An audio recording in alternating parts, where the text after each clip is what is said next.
the faraway towns. Now war is declared and battle come down. London calling to the underworld. Come out of the cupboard, you boys and What are you looking up?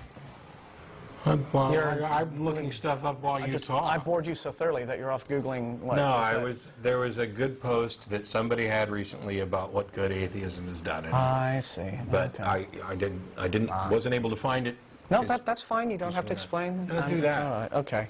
Oh, do we want to have our fun email? We get email. We get email. And if I could print this out so some of you could see it, boy, that'd be fun. This is great. This is a.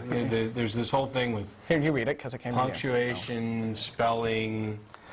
There's almost nothing capitalized. There's a few homophonic errors. You can put that one up on the The blog. subject is how misleading you are. No, it's how misleading your are. Oh, sorry. I'm so used to reading things one way that when people screw it up that badly, I miss. Yeah. How misleading your are, with an exclamation mark. Atheism is not new and is as old as religion itself. Believing in oneself. Okay, now let's stop right there. I mean, duh moment number one. I actually had maybe predate religion.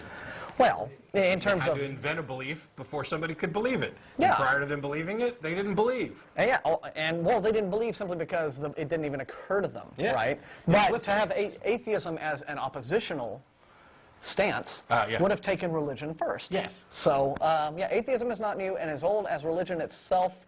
That's duh moment number one in sentence number one. Let's keep going. Then believing in God. Okay. Sentence number two. Okay. Exclamation Well, point. I use sentence in the loosest possible terms. Yes. We're going to keep an exclamation point count too. So that's first one. I am a scientist, not atheist.